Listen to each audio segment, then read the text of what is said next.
Okay, now we've gone over some movement mechanics, we're going to put them into practice. This will be the probably the second easiest movement-based solo boss, with the easiest being Commander Ziliana.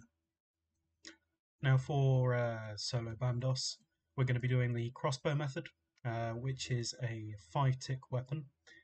If you have a Boffer, but you're not quite ready to learn 9 and 0, you can use the Boffer. You just put it on accurate, and that will make the weapon a 5-tick weapon.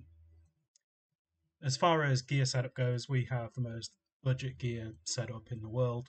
The Anguish can be downgraded to a Glory, a Fury, an Amulet of Power, anything you like. We're basically going for high magic defense with a bit of prayer bonus. The Archer's Ring can be substituted with the Ring of Suffering or Ring of the Gods, I just don't have them as options. As far as the inventory goes, we have a 3-way mage switch, which is not at all necessary. A lot of people just bring the staff or the staff and the imbued god cape.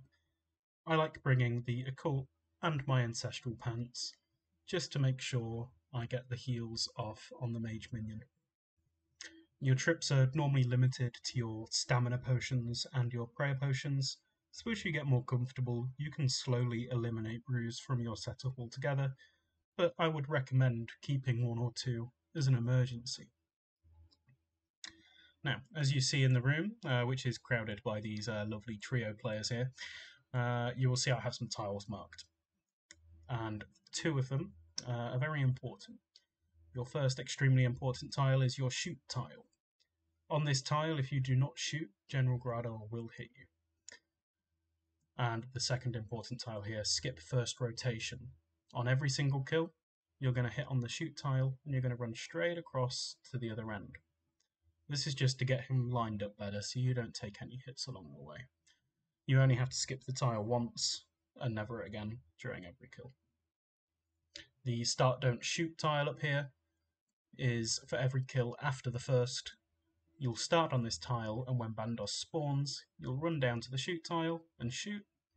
You'll skip, and then you'll shoot on every tile from there on. It will be more clear when we move into the actual kills.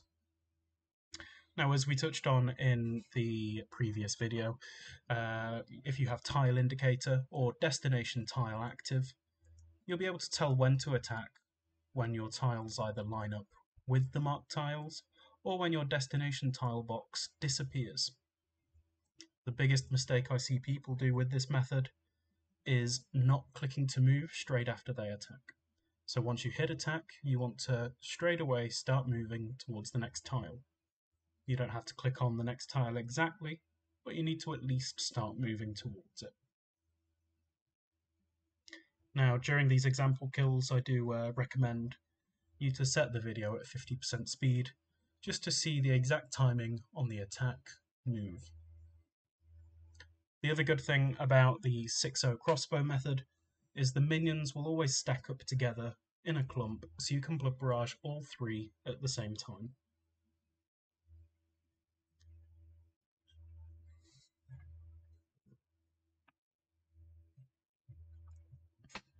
Okay. So with the first kill of the rotation, it's always going to be a little bit different. You're always going to go in praying melee for the first kill only, because you're always going to take 1 hit.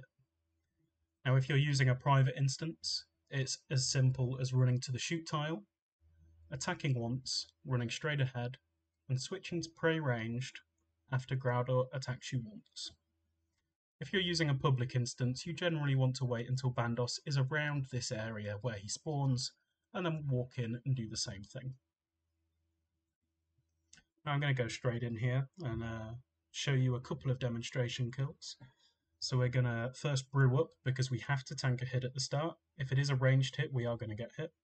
We're going to restore back up. We're going to drink the ranging potion. Hit the imbued heart if you have one. Really not important though. And then you're going to hit your stamina. So first kill of the instance, we're going to run to the shoot tile, attack once, and immediately run through. And now you'll notice when the grey box disappears, we have reached our tile and we instantly click attack. And as soon as the attack animation starts, we click the next tile.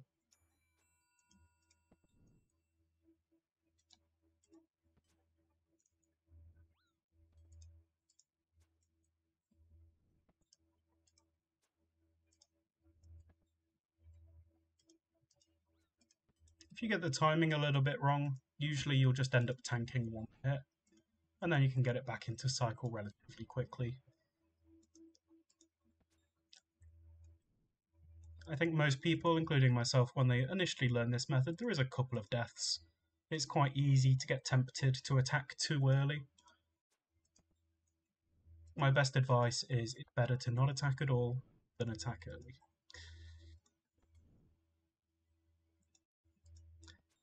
As far as eating hard food goes, that's something you don't really want to do during the kill.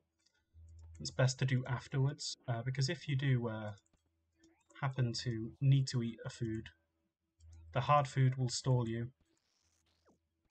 but the brews will not. So if you have to eat during the kill, sip the brew. Here you could flick the minions, but you see with this three-way mage switch, I don't really need to. I'm hitting the major quite consistently.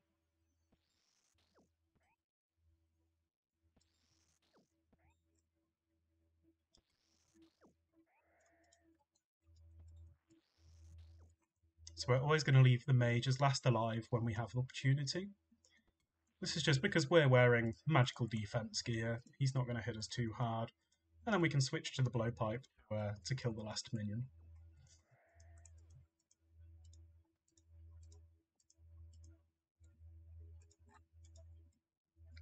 You'll notice even with the Rune Crossbow, it's really not difficult. The DPS is not that bad. And it's a very budget-friendly method. If you are looking to save more money when you're doing trips, of course, bring more prayer potions than restores. The restores are more expensive. I'm just Ironman lifing it at the moment.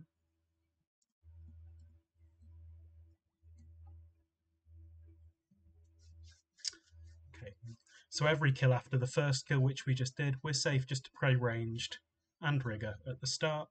So when 2 seconds are left, I put my prayers up and drink my Bandos. We walk to the shoot tile, shoot, and then we skip for the first rotation.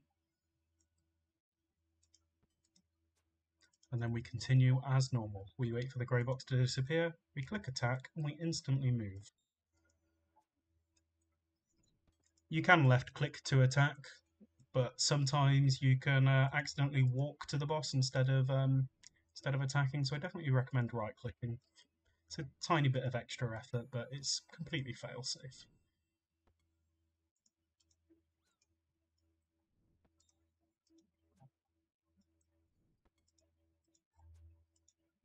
Now, of course, I have 99 ranged and rigor in this clip. You can do it with lower stats.